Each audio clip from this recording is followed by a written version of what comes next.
Welcome everyone to episode 39of the Circle Back podcast, the show where two good friends get together. Oh no! Wait a second. Oh no! I said good friends. Yeah, you said good friends, not great friends. Dan, what the hell? Well, we're just good friends now. I haven't seen you in a week. We missed an episode. Oh my god, I'm heartbroken. All right. I'm Dan LaMarca. As always, I'm joined by Dan Dufrenoy. Doesn't seem to matter. My good friend, Dan Dufrenoy. Yeah. I've gone down a peg apparently. I don't know what I did. You'll never know. Okay. Dan, we're going to start it like we always do. Dan, my great friend. What? Yeah, ask me, sure. Dan, what have you been playing lately? I have been playing a few new games. Oh. Yeah.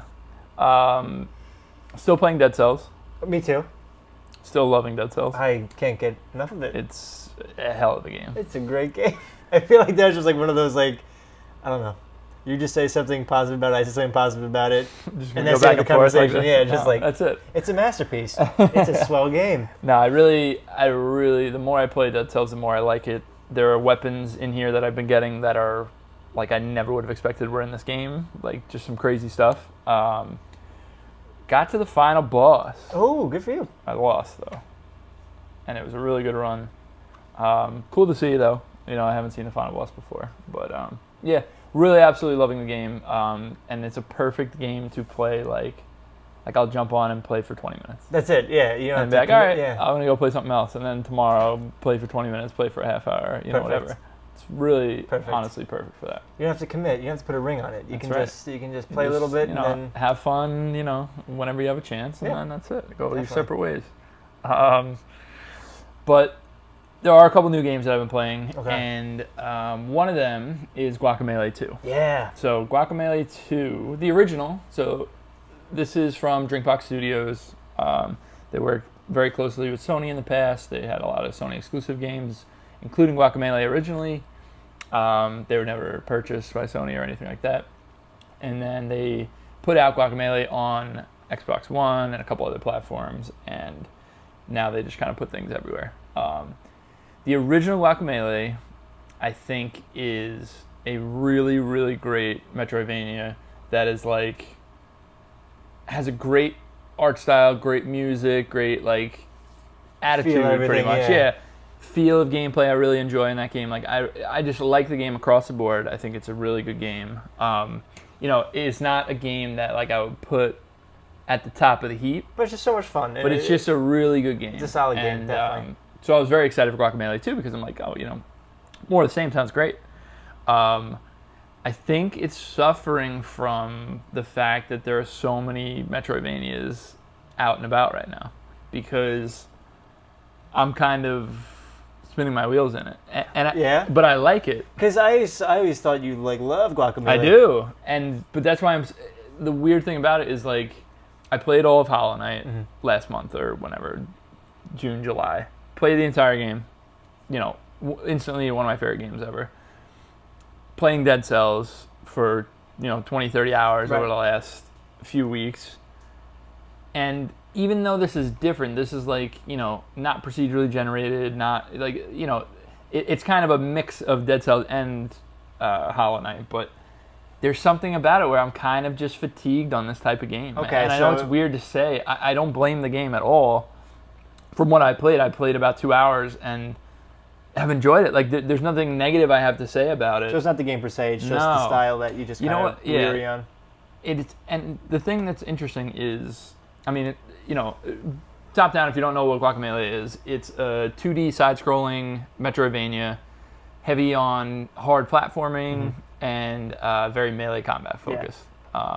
But you go for the art style and the music. Yeah, but I mean, it does get to the point where some of those platforming sections are really tough and really rewarding. Like, it's fun. It's almost like, I would compare it to like Celeste, where it's like, I'm not really here for the platforming, but it's so good anyway. You know what I mean? Like, so that's the game as a whole. But the first game had a lot of like meme-ish humor around the edges.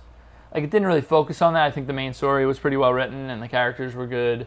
There's one boss that's named Flameface, and he just has a flame for a face, and it's actually like that kind of shit I actually really like. Yeah. But what I didn't like was the poster of Grumpy Cat in the background that says like El Gruñado or whatever, and it's like like little shit like that where it's like, I kind of cringe sometimes at some of the stuff you're trying to do, but I like it overall. This game starts off a lot stronger in the comedic front because it's doing like a multiverse joke, and I think it's actually pretty strong opening because like they go to certain video game worlds, like other video games. Oh, like what? That's cool. It's cool. I don't want to spoil it for people that are going to play because it was actually really funny and enjoyable to be surprised by. That sounds awesome. But it's doing, like, I'm a Rick and Morty fan. It's literally whoever the creators of this game love Rick and Morty because that's what this is. Like there are different versions of Juan, going between the multiverse and stuff, and so it's like very clearly inspired by that, which isn't inherently a good or a bad thing. But I have actually really enjoyed a lot of the humor and a lot of the writing in this game. That's awesome. But I just find myself not wanting to play it, and it's like. So it's not the game per se. It's just but that's why I'm saying I don't really have anything negative to say about the game. I think the combat feels great. The couple new additions that they have added to the platforming and stuff. Like the chicken form is a lot more prevalent in this game, and it's like they're doing the right thing by Guacamelee too. It's a great game, but I just am not really feeling like I want to play it a lot. Gotcha. That's fair. Yeah, it kind of stinks because I was actually looking forward to the game, but maybe you could revisit it. That's what I'm hoping. Yeah, I'm hoping I give it a little break. Once I'm done with Dead Cells, give it a little time, and then hopefully hop back in. There you go. Yeah. I know you have been playing some older games. Yeah, games that I'm just gonna cover really, really quick because I've talked about them so much. Ni no Kuni 2. I feel like every week for the next few months I will be playing Ni no Kuni 2 with my sister. Every time I get a spare chance, we'll do updates. Just no enjoying updates. Really, it, just enjoying it. Seriously, I know you're not as big of a fan of it. I'm really, really enjoying I'm definitely loving a big it. fan of it. But in many ways, maybe even more than the first game. Yeah. But that's just my feelings today. That they change every day. I've gotten to the same point with you with Octopath Traveler. I think I'm good. I think I had a good time with it, and it was really, really nice to pull up the nostalgia string. It's a beautiful game, and I really feel that nostalgia for games like Chrono Trigger and Final Fantasy VI and all those SNES 16-bit RPGs. But I think it's a solid game. Like Silent Guacamelee, nothing bad to say about it. But I think there is a distinction because it's not that you're fatigued on JRPGs. It's that maybe the game's just not grabbing you. I just think something has a staying power for me specifically, as other games of that genre or of that ilk. Like a Final Fantasy or a Chrono Trigger did when I played them. So it's kind of fallen by the wayside. So I'm glad I played it. But I think it's time to retire it for now. Giving it up for now? Yeah. All right. I've been playing a game that is not new, but So there's a series called The Banner Saga, right? The original came out, let me actually look up when it came out. I think it was 2013, the original. They just came out with the third one, right? Or they are coming out with the third one? Yeah, so that's why... So January 14th, 2014, The Banner Saga was released, the original. It's by Stoic Studio. They did crowdfunding for it. I played the first game when it came out and adored it.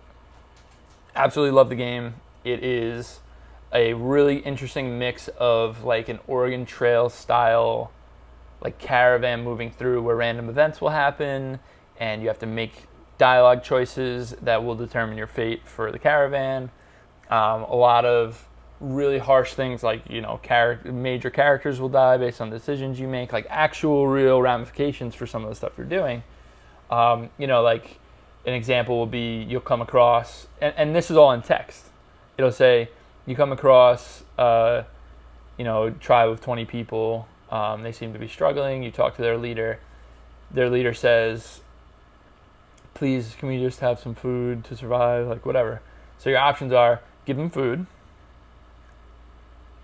have them join the caravan, tell them no, ignore them, keep going, and they're depending on what you do. So I'd say, come join our caravan. You can come with us. We can use the extra people. We have plenty of food. You can help us out. And then you keep continuing down the road, and then all of a sudden it'll be an event happens and it's like the people that you just told to come on the caravan killed 10 people and ran away with half your food. Right. And so, yeah. And you're like, well, great. I'm so glad that I invited them aboard. But sometimes it works out where everything's good. Mm-hmm. Or you might actually even get a actual party member, which the other part of the game which makes it so interesting because it is a real dichotomy of a game where they're totally different gameplay styles, is turn-based, grid-based, tactics game, pretty much. So it's like Into the Breach almost. Okay. Where it's like you have players that have specific abilities and you move them here and attack, and then, it's turn-based. It's like Fire Emblem. So they do that so well that the fact that all the writing and all the random events are so good, it just comes together as such a great package. That's awesome. So there's no the writing's great, but the combat's right, great. Everything's exactly. just I adore the first game as a whole. Played it back then, absolutely loved it. Banner Saga 2, let's find out when that one came out. I think it was 2016. I remember when it came out. Were we doing the show by then? April 2016. Oh, no. So Banner Saga 2 came out. I bought it that day. Okay. Started to play it. Some game must have come out that I wasn't, I was probably playing, some game that I really fell in love with, and this went by the wayside. So I had about 3 hours into this game. Again, really enjoyed it, but just fell by the wayside. Right. So now Banner Saga 3, the conclusion, because there's going to be same 3 games. It's literally, you can consider this one game. Okay. Like, that's what it's like. It's almost one game it's like a true trilogy where it's just a straight continuation. That's awesome. The second game picks up exactly where the first one left off. Same characters, everything's... Yeah, all the repercussions of what happened in the past. So it's like a Mass Effect that carries over? Yeah. That's cool. It's amazing. That's really cool. So now 3 came out, and I'm like, I need to... Like, this is the completion of the trilogy. I need to play it, but I'm like, I never finished 2. So I started playing 2 again. 3 come out already? Did it? So 3 came out, yeah. Okay. Let me check that one. But yeah, it definitely. Yeah, no. Actually, one of my sister's best friends loves these games. It just came out July 26th this year. Okay. So I just never got the chance that kind of gave me the push to be like, let me get back into 2, Mm-hmm. and I'm just loving it so much. It's such an amazing, the world that they have built, and something I didn't mention is all the art is hand drawn. Mm-hmm. Like, it looks like a 1930s like it looks like.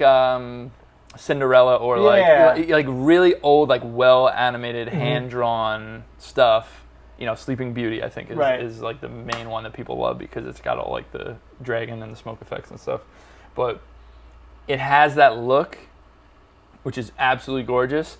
And then the story is told at least 95% through text. That's cool. So it's almost like a choose your own adventure kind of thing because, like I said, a lot of different things can happen depending on your choices. So getting back into it has been a lot of fun, and I'm really glad I'm doing it. That's awesome, man. Cool. You got to keep me updated. I'm excited for the third one. I've heard so much about them, so please keep me... But like I'm saying, the first one is like an incredible game. Like, I really love that game. The second one has been just as good, and like I said, it's almost like it's one game. That's cool. Like it really is a true continuation. The combat, they maintain the same. They just added, like, you'll get new characters throughout the story, and it'll be like, oh, here's new mechanics for these new characters because they're a different class. That's their way of saying, like, we're adding new mechanics to the fighting system while still maintaining fiction. I love it, though. I love especially how it carries over. That was the coolest thing for me about Mass Effect was how something that would happen in the first game, you could load your file, and then you could, so exactly this person like died, that. And now, The thing that is especially cool about the Banner Saga is it really feels...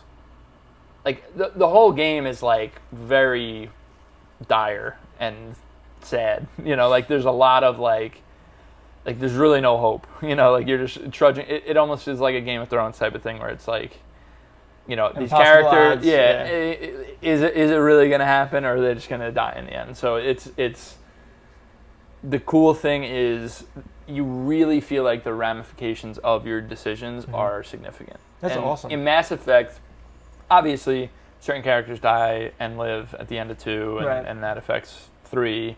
But for the most part, it's like, some of your choices make the story different, but they don't. Like, you literally will miss entire parts of the game because you made a certain choice. It's very famous. The choice at the end of the first Banner Saga is like very famous as like brutal. I think they actually like gave you the option to be like I think once Banner Saga 2 came out and people realized, holy shit, they're actually sticking with that choice that they made you make. I think they like patched something in afterwards and were like, if you don't want to do that, whoa, these characters can. You gotta look into this. That sounds crazy. It's very cool. Very, very much enjoying that game. Wow, awesome. So, good for you, dude. Yeah. I know you've been playing a couple other older games. Oh, yeah. I went through, because there was any new games that were out that I was really, really interested in. So I pulled up the old, on the Wii U, you can download all the old games, and I had Mega Man 1 through 4. So I legit just went through Mega Man 1 through 4, and I just played through all of them, got to the end of all of them. So good. And yeah, it's just every now and then it's cool to just go back to, the games you grew up with. And I'm a lot better at Mega Man now than I was. But I think it's because I know all the secrets. And I'm sure you're the same way. Who to start with, so then you can go to that guy. It's like So my question for Mega Man 2: who do you start with? Because there's a few different methods. You can go to. I think Woodman. Oh, that's what I do. Yeah, everybody goes for Metal Man. Yes. Because he has the saw that can just go through everybody. But Metal Man is a common one, but I think the level is harder. Mm-hmm. That's why I usually go Woodman. Yeah. I know some people actually go Airman first. But Woodman helps with Airman. Yeah. That's why I gotta go Woodman. Gotta get that. Airman's theme is just the best. Gotta get that leaf. So obviously Mega Man 2 is my favorite. But I don't know. Mega Man 3 I think is just as good. Mega Man 1's really hard. Playing through that again, it's too much. That's still just as hard.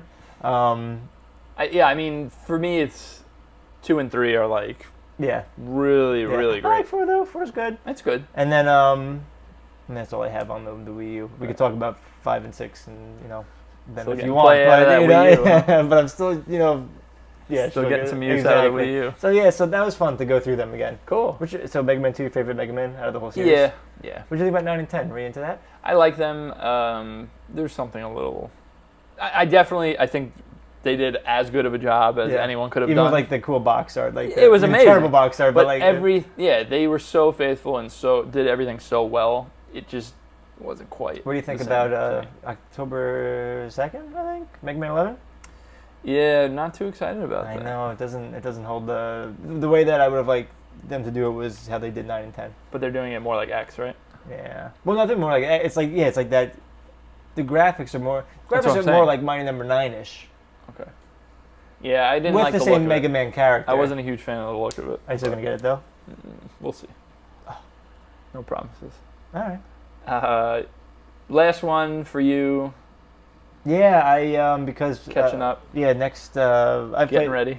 Getting ready. October 26th, Red Dead Redemption 2 comes out. I was actually playing it with our buddy Scooter, who was he was on our episode about couch co-op. Shout out to you, Scooter.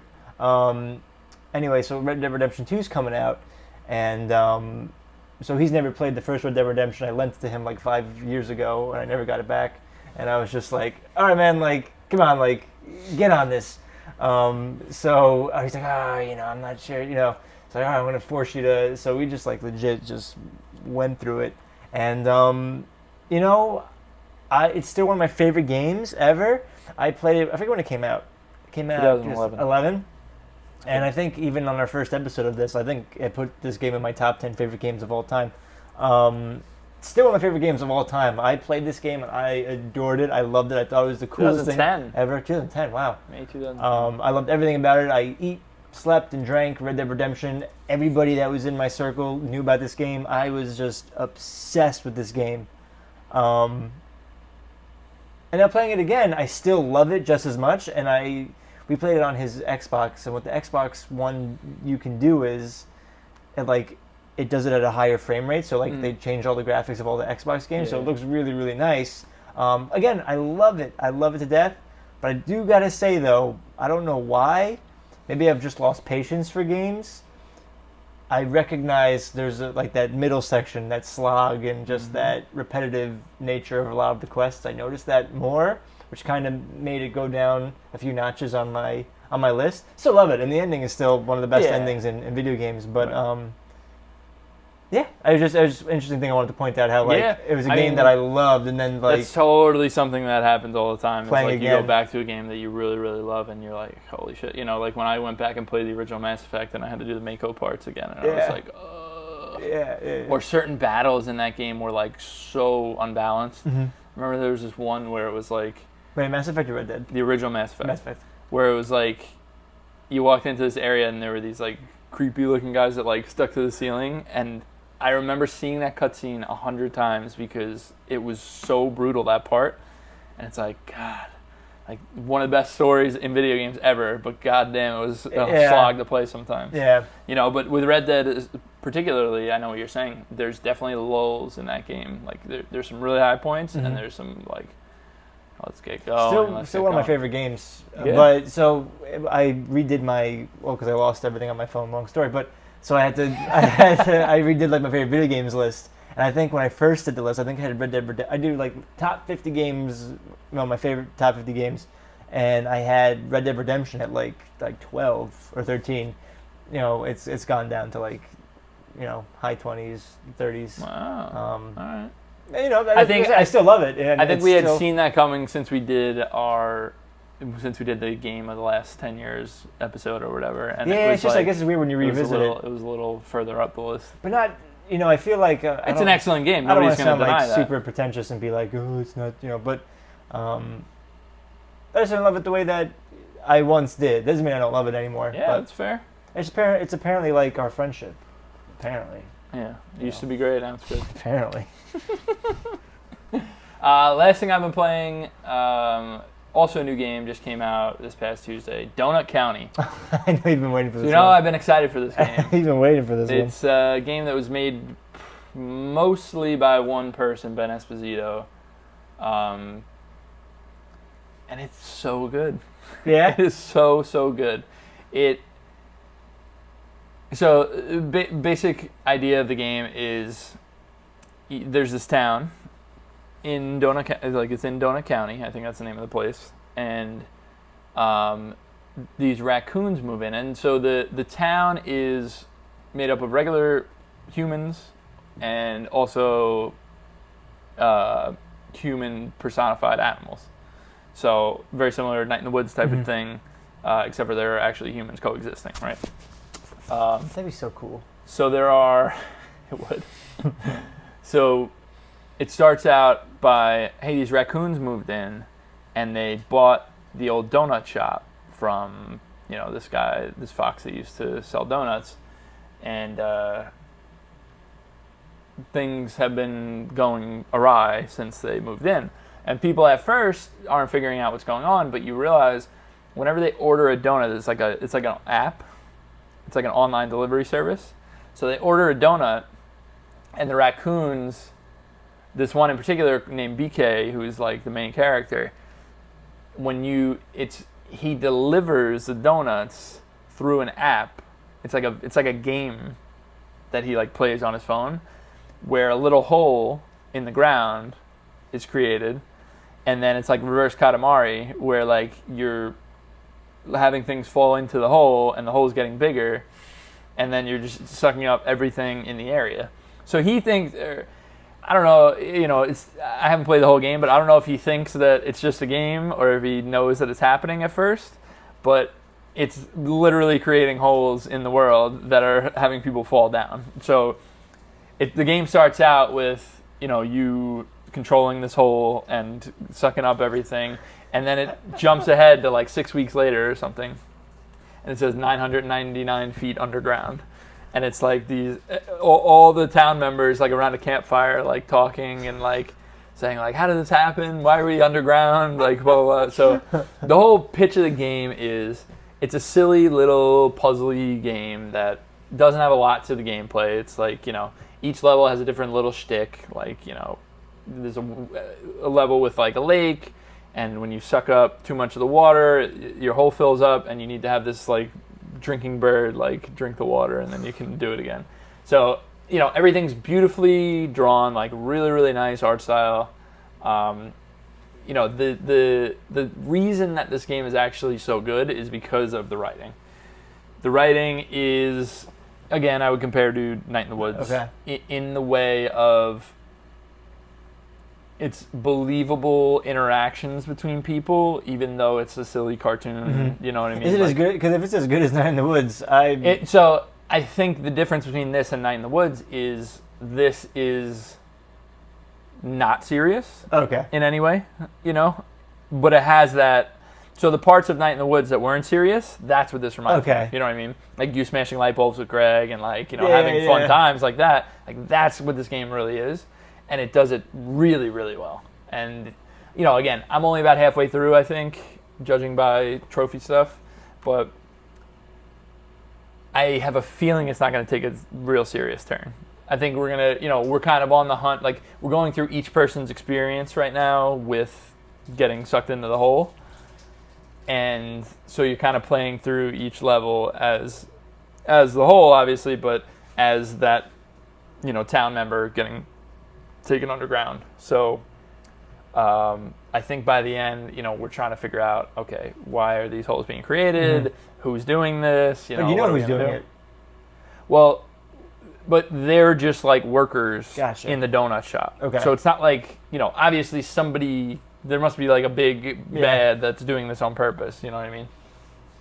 But it's just so charming. So that's awesome, dude. It's just a really good, well-made, well-written game that's just a lot of fun. That's beautiful, man. Yeah, it's been great. Like I said, I'm really I'd love enjoying to it. hear more about it, man. Yeah. If it's anything once I finish like Night in the Woods, I'm in. Well, it is, but I don't think it has the same power. I mean, it's not trying to be emotionally resonant in any way, From what I've seen, I'm still only about halfway through. Cool, but man. I will definitely. I should have it beaten by next week. So cool. You let me know. I'll let you know. So that is it for what we've been playing. We are going to do a bit of a shift in comparison to what we normally do on the show. We're just going to do kind of quick hits, what we missed. We missed an episode, so just want to catch up. We're going to start out with a very serious, very tragic thing that happened. There was a Madden tournament in Jacksonville, Florida, and people are still hazy about the details about was it a player that was disgruntled after losing or was it just some random person, but there was a mass shooting and 2 people were killed, 11 were injured, and I just thought that we should discuss it, whether or not how in-depth we're going to get into it. I just want to say, thoughts and prayers to those people that lost their lives, their families. It's a terrible, terrible thing. Getting sick of these kind of stories. It happens like every freaking week. Yeah, so. No, absolutely horrible. Just hope something changes at some point. And something better change, because it's insane. This happens every... It's awful, and like I said, I'm getting sick of it. But, we don't have to go too much into it. Maybe on another episode we'll have a full topic where we'll discuss things like that. But just wanted to briefly talk about that. Definitely. So leading with that more serious note, and we're going to go into more fun, lighthearted things. Dota 2 has a tournament every year held by Valve. Okay. So think about Dota as a sport, right? It's a sport that happens year-round. So there are majors, like major events. So they have like 4 major events. And, that's where the prize pool is really big. All the best teams go. Wait, you can win money playing video games? What are you talking about? The championship team of the International 8 won like $12 million or something. Damn, what have we been doing wrong? Let's just quit our jobs. Here's what we've been doing wrong. We're not good at the games. Let's just practice, Dan. What are we seriously? That's a good life decision. Quit school and yeah, great. Quit our jobs. But no, the International is so there are major tournaments throughout the year, and the International is like the Super Bowl, right? It's the biggest prize pool. Hundreds of thousands of people watching on Twitch. Like they fill out a stadium. They were in, I think, Vancouver this year. Oh my goodness! Packed out at 80,000 person stadium with fans. It's crazy how good these people are. Like it's just like it's flawless. Ridiculous. Yeah. But the International is interesting because it's obviously everybody at their peak all these players, playing the game that I know so well, at such a high level. That alone is just fun, and that's any pro tournament or anything. But the international is really interesting because it's fully like bracketed and seeded, and like if you lose, you go to losers bracket. You have to win 2 to get out, like that sort of thing. And I watched actually a good majority of it, and it was just a lot of fun to watch. Is it over? Yeah, it ended. Oh, who won? OG is the name of the team. OG won. It was actually the grand finals, so it's best of 5 in the grand finals, and it went all 5 games. Wow. And it was how many people on the team? Really cool. 5-on-5 in Dota. 5? Yeah. And they won $12 million? Yeah. I mean, who knows how much their sponsors, whatever, and their coaches. I'd be happy, just like $2,000 would be like perfect. I'm pretty sure they made that. So, but yeah, I just wanted to shout that out. The international, it was actually very well done. I'm always impressed by the production side of it because they do a really good job. It's held by Valve, so it's gonna be they're gonna do their best. And they just always get they just have such good announcers, such good commentary. There? Gabe Newell was not there. He might have been there on the first day to at the lighting ceremony or whatever. He's carrying a torch. Yeah. But no, it's just a really interesting thing to watch, and obviously if you're not a fan of Dota, doesn't mean you have no reason to watch it. But it was really fun. Going to Game 5 in a 5-game series. It was really exciting. Really. So cool. It sounds like we're talking about that's awesome. Yeah, it was cool. But that's what this game. When we talk about esports and whatever, it's like there are very specific styles of games that are built in a way similar to sports that make it easier for people to do this sort of thing. This is a 5-on-5 matchup where people have very specific and different roles. So it's super easy to be like, if you know anything about this game, it's exciting to watch the pro players do it. You know what I mean? There are games that want to be an esport that will never work as an esport because it just doesn't play well. This is like a full. It really feels like a soccer match or something. You know what I mean? That's where cool, it's I think fighting games, Dota, Rocket League. They don't have that like Super Mario Brothers or anything. No. Those are like the speedrunners. Well, they have speedruns, yeah. Those are insane too. That's cool. We should do an episode about speedruns. I saw a guy beat Bloodborne in 24 minutes. Yep. People are good. But yeah, just wanted to talk about that quick. Moving on to the next one. Some sad news. Not actually sad, in our first quick one. Bloodstained: The Ritual of the Night. That game that Igarashi's making, the spiritual successor to Symphony of the Night. It has been delayed to 2019. So they give an actual month or anything, or nope. They just pushed it. Yep. Could be good. Could be sign of something bad. I don't know. Curse of the Moon was amazing. Curse of the Moon was excellent. So I think they kind of saw the writing on the wall and said, let's release Curse of the Moon, and hopefully they won't be too upset about the delay. Oh, you think that's my theory? Yeah, they saw this coming, the game just and to they be were like, oh, we're gonna have to push it. Well, I think they were gonna they already promised that they were gonna make it for backers, but I think they were kind of like, let's get a game out there. Yeah, no, it was good. Did you know that he has levels on Mario Maker, Super Mario Maker? Oh yeah, he has 5. Here you go. He has 5 Castlevania inspired. That's really cool. Mario levels on Mario Maker. Yeah, it's really cool. Next one, really cool news. Into the Breach. Randomly, no announcement or anything. They just released Into the Breach on the Switch. Pretty cool. Randomly on a Tuesday, they said, "Hey guys, Into the Breach is out." They didn't say "Here's the date, it's coming," hyping people up. They're just like, "We made it work. Here you go." That's pretty cool. Yeah, really, really cool. Into the Breach, one of the best games of the year. One of my favorite games maybe ever. I gotta say, I think that this game might be top 5 games of the year for me. It's an excellent game. Thanks to you. So yeah, it had only previously it had only been on PC. Now it's available on Switch. That's awesome. If you don't have a good PC to run it on and you want to play it, get it on Switch. The game all I'm gonna say is awesome. I'm not into these sort of games, but with Dan's, little pat on the bottom, little nudge, I fell in love with it. I think it was great. Seriously, I love pat it. On the bottom, huh? One of the best. We are great friends. We we do that sort of thing. So we are good friends. But it's a great game. Anyway, so It is. I'm glad it's on the Switch. I'm glad more people get their hands on it because, not everybody has a PC that can run games. So, cool. Next one I have on the list here is the Dark Pictures Anthology. Have you heard of this? Have you seen this? No. You played Until Dawn, right? Yes. So Supermassive Games, developers of Until Dawn, they announced that they are making an anthology series of games in the same vein as Until Dawn. So they're going to be short games. Be scary?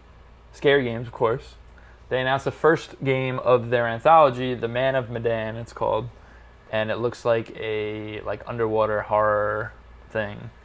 And goddamn, I am so excited for this, Dan. It is everything I wanted. Did they give it a date? It's 2019. Man of Medan will come out, and then we'll see about the rest. But how cool of an idea is that? We never have good anthology in video games. Oh man, that's so to have great. a really good developer that made a really awesome horror game that truly understands what is fun and weird about the genre. You know what I mean? So they're saying basically, it's called the Dark Pictures Anthology. Okay. We're gonna put out. They're not gonna be huge games like Until Dawn, but it's gonna be hey, here's this game. Look for the next game in the anthology in a couple months, in a year, whatever. Oh. Next one comes out. That's really cool. They mentioned how many games they're going to be releasing? I don't think they announced it specifically. I can read this real quick. I'm looking at Polygon.com. And it's going to be the same sort of style. It's going to be the same, choice-based. Yes. Yep. Because like I said, Until Dawn was incredible. Definitely one of my favorite. It really is a great game. So yeah, they didn't announce how many games will be coming. Cool. It just says a number of individual games, each with a shared goal in mind, scare the hell out of players. And again, that's from Polygon.com. We're reading an article titled "Until Dawn Team's Next Project is the Dark Pictures, a Horror Game Anthology." That's exciting. So I'm super excited about that. If you're a fan of Until Dawn, be very excited because I think that's such an awesome idea.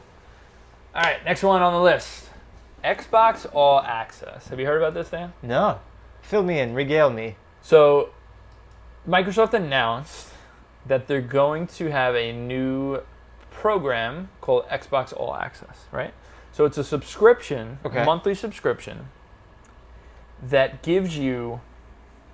So there's a couple different varieties in what you can do specifically, but you get an Xbox One, you get Xbox Live Gold. If you buy the Xbox One.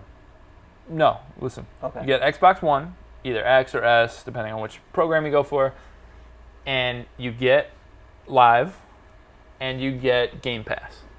So Microsoft Game Pass is already a service that you can get separately with Xbox Live Gold that they give you free games each month, and every single first-party game from Microsoft is always automatically on Game Pass. So all three of those things are included. And you pay monthly. You don't pay anything up front. Okay. So you get an Xbox for paying $35 a month. Wait. Yes. Wait, I'm sorry, say it again. Do you have to buy the Xbox? No. That's what's so interesting about this idea. Wait, you pay $35 a month and get a free Xbox? You get because it's a payment program pretty much. It's so cool. It's such an interesting idea because we don't see this sort of thing out of hardware manufacturers ever. Because they just want your money up front.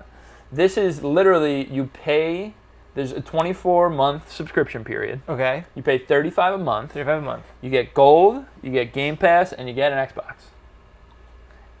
Well, now, I guess it all evens out. So here's what I was going to say.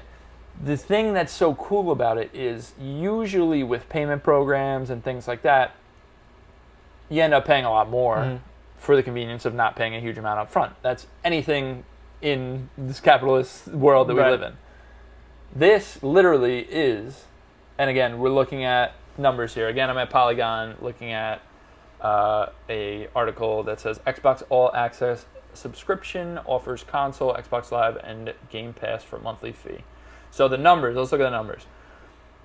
All Access is, again, you can either do $21.99 a month or $34.99 a month. And the difference is, for $21.99, you get an Xbox One S. For $34.99, you get an Xbox One X. Right? Okay. You know, the X is the bigger, better, you know. So, if you do the math, $21.99 a month comes out to $528 over the entire 24 months. And $34.99 a month comes out to $840. And then, interestingly, at what it says on this article, at current prices, those services and hardware purchased separately would cost about $660 for the S and $860 for the X. So it's actually cheaper. It is actually cheaper. Which is insane to me. So if you're going to buy an Xbox and then buy those things separately. Yes. Now, that's a big catch.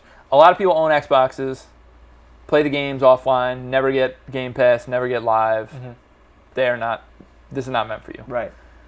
A lot of people even still get an Xbox, get Live, don't get Game Pass. Okay. Again, this is not for you because Game Pass is like $10 a month or something. Mm-hmm. So it's like you're getting, if you want all three of those things, this is such an awesome opportunity. It's perfect. I love it.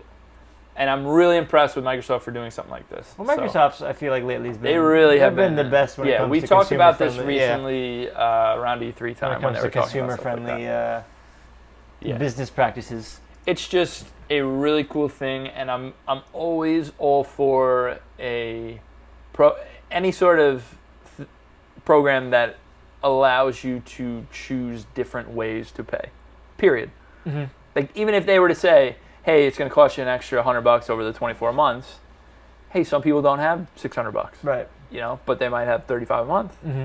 So it's like just having that option for people, I think is such a really nice Go thing Microsoft. To do. Yeah, I'm really appreciative. Yeah, well, they really are the kings. They know what they're doing. They really turned their image around. Remember when the Xbox One launched? Yeah. And they were like, you have to be connected to the internet all the time. You need to be plugged into a cable box. Yeah. Everyone was you super need frustrated. Kinect plugged in. Like, everyone hated them, and they've really done a great job at changing their image. I wonder when's the new systems coming out? That'd be interesting to see how. Because I'm curious. Yeah. Because Sony right now is the dominant. I'm curious to see what happens in a few years. Yeah, I'm curious to see what the hell they are even because if maybe Microsoft. We've done these half-step consoles now with the PS4 Pro and the Xbox One X. Yeah. It's weird. I'm curious. what they're going to do. Are they going to do another half-step? No, we're going to have remember that Ray Bradbury story where the kids were able to go into the room and everything was real? I don't know what that means, real. Well, you walked in and oh, we want to be in the jungle, and then they walked into this room, this empty room, and then an actual jungle showed up. That's what we're gonna be doing. That'd be dope. Can you imagine? Playing Bloodborne and actually being in Yarnum. That sounds terrible. Right? But it'd be kind of cool. They don't hurt you. I never want to go to Yarnum. They won't hurt you. Oh, they won't hurt. They just come at you. It's terrifying. I can't even play Resident Evil 7 in VR. All right, next one on the list. Cyberpunk 2077. Yes. After their showing at Gamescom, they put out their entire gameplay demo. And what that entailed was, during E3, press got to see a full hour of Cyberpunk 2077 gameplay, right? People were clamoring for the video to come out because they're like, everyone loves what they've seen. We want to see it. And they were radio silent on it. They put out that exact demo with just them doing some talking over and stuff. And I know you just watched little bits and pieces. You didn't necessarily watch the whole thing. I watched it all, and I really could not be more excited for this game. Yeah. Between when you see the, character screen where it shows, your stats and stuff, and what everything's based off of, and all your the dialogue options. When you see that kind of stuff, it's this really is The Witcher in this world, and that is just the most exciting thing to me. It is so exciting because that world is incredible. It seems so detailed. Well, that's what I would. There's so much going on. I've never seen the streets like that in a game that are actually interactable, is what I'm saying. That's the thing. I mean? There's that one scene where she walks into the town, and there's just 85 different things going on, and crowds of people, and you can go anywhere you want, and that to me that's interesting. It's really so exciting. Really cool. That's very, very exciting. Well, the other thing is, do you play The Witcher or no? I play The Witcher. So, The Witcher is similar to a Mass Effect in that You're making choices that have ramifications on the we were talking about Banner Saga earlier. It's in that same lineage where it's like your choices matter. You're making choices that will upset people or make them your friends or whatever. And thinking about how much I love Mass Effect, and then looking at this world that they're creating, like if this can be Mass Effect with good combat and this dense of a place, like this could be really, really good. That's what I'm saying, and that's what gets me so excited. Is like, an immersive the experience promises of this kind of immersion is just so exciting. But just hopefully it pays off, though.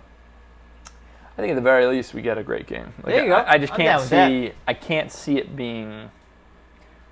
Well, especially, less than great, just the track record of the people that did The Witcher. That's what I'm saying. Stuff. Like, The Witcher 3 is like one of the best games ever made. Yeah. Like, you know what I mean? Like, most beloved games.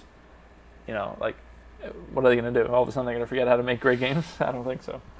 Did they give it a date or anything like that? No date. Just showing the people what they want. All right. Buying their time. Not bad. Last thing I have on the list of quick ones. Now, this is what I'm most excited for. Sekiro: Shadows Die Twice. You're We got a release about date? Cyberpunk? Well, I mean, I'm pretty pumped about this, but I'm insanely pumped for this one. Like, insanely pumped. We got a release date. This is the new game, the new From Software game. Yes. Guys who made Dark Souls, Bloodborne. Release date, March 22nd next year. Right around the corner. 6 months away. I'm getting the flu that day. Hell yeah. But not really getting the flu that week. Yeah, that whole week. So this game, along with getting a release date, also they released some extended gameplay footage. And you saw some? I watched all of it. Yeah, you watched that. So tell me what you think right off the bat. I can't even. Are there specific things that make you excited, or are there? What I like is what I am really happy about. As much as I love Bloodborne and Dark Souls, I like that they're going for their own avenue, and it seems like unique. And there's a uniqueness in the combat and the new abilities and enemy types that because it's the same Dark Souls formula, right? Where the enemies never change. You just gotta be better and learn their dynamics of course, and stuff like that. That's like the crux of FromSoft. But it's so I can only imagine you felt this way because I know how much you love Dark Souls, and tell me if I'm wrong. And then Bloodborne comes along, and it's just got this whole new concept and this whole new where now you got a pistol and a this and an axe or whatever.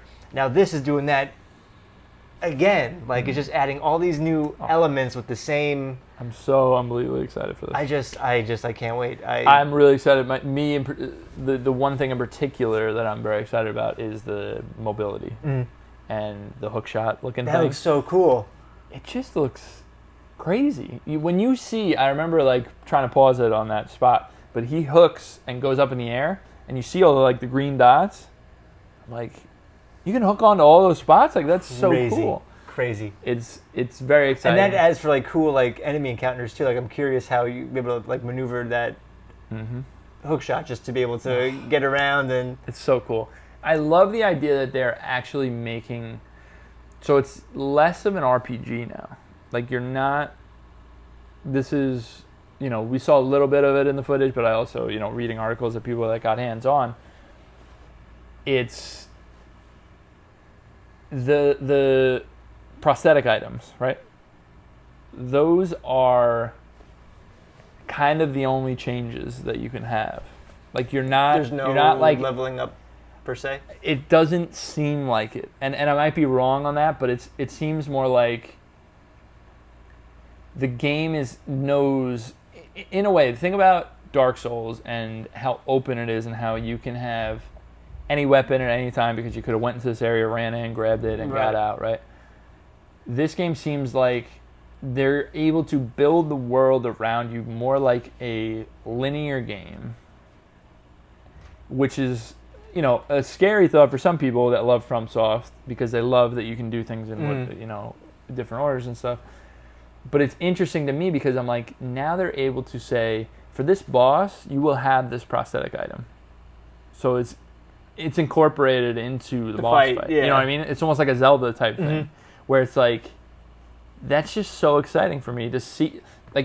if this game has some trappings of Zelda, but it's still a FromSoft game, like that could be. Well, really yeah, it reminds me cool. very much of like an Ocarina of Time-ish sort That's of. what I'm saying. Yeah. That's just so exciting. Yeah, to me, yeah. You know, like this is one of my favorite developers of all time. Like, how much I love their games, and it's like this game looks goddamn good. I'm so excited. I love how bright it is. Mm-hmm. I haven't seen that in a From Software game. It's just beautiful. It's just, I don't know. Out of all the games that I saw at E3 and this is my number one. This is my most anticipated. It was originally Death Stranding, but now this is my most anticipated. I like it. I'm most excited for this game. I too am most excited. I think it helps though because I got on that Bloodborne craze. I think that really helps with it. I just really want. Right. I just want something. I also think, for me at least, Spider-Man's in a week, Red Dead's in a month and a half, 2 months. It's like, this is something to look forward to, you know what I mean? And it's not that far. 2019 might be a good year. Could be a good year. Don't sleep on 2018.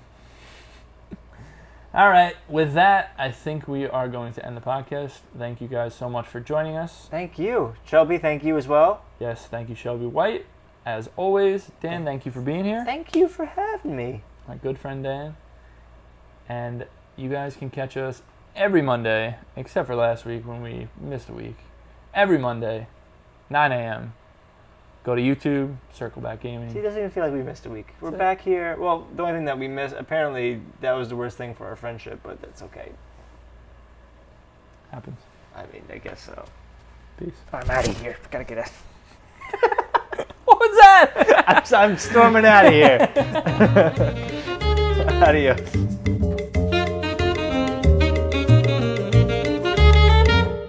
What's up, guys? It's Dan from Circle Back. I'm just here to let you know you can find everything that we do at circlebackgaming.com. If you just want the podcast, we're on iTunes. If you just want the video, we're on YouTube.